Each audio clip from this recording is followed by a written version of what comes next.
What's up, everybody? I'm the Yellow Ranger, and on this episode of What the Fuck, we're going to be talking about the Clinton Avenue 5 case. It refers to 5 teenage boys who disappeared on August 20th, 1978 in Newark, New Jersey. The 5 victims were Melvin Ricky Pittman, Ernest Taylor, Alvin Taylor, Randy Johnson, Michael McDowell.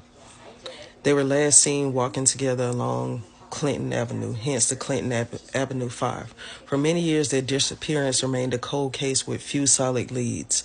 In November of 2018, Philander Hampton, while he was in police custody on a different charge, confessed after a 13-hour interrogation that he and his cousin Lee Anthony Evans were involved in the killings. According to Hampton's account, they lured the boys to Evans' former residence at 256 Camden Street under the pretext of employment. They forced the boys into a closet in a third-floor room at gunpoint and locked them inside. Evans then alleged that they set the house on fire by pouring gasoline and killing all 5 of the boys. Hampton was the main witness for prosecution. However, no human remains were found. On March 22nd, 2010, Evan and Hamptons were arrested and charged with arson and felony murder. Hampton pled guilty in August of 2011 and was sentenced to 10 years. Lee Evans, who represented himself during parts of the trial, was acquitted in November of 2011. After his acquittal, he later filed a lawsuit alleging malicious prosecution against prosecutors and law enforcement. The lack of physical evidence in this case hinged almost entirely on Hampton's confession. There were no remains or forensic evidence definitely confirmed that they were dead.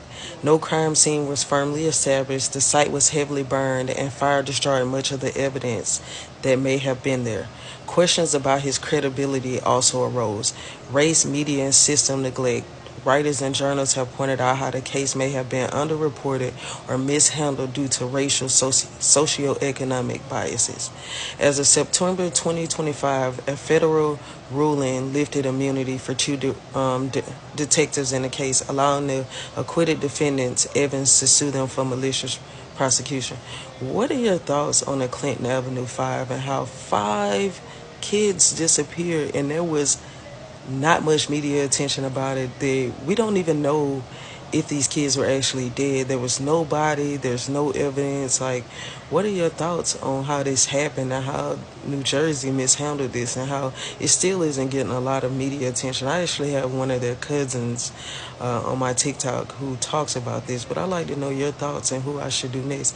As always, make sure you like, follow, and subscribe. I'm trying to grow my channel. Peace.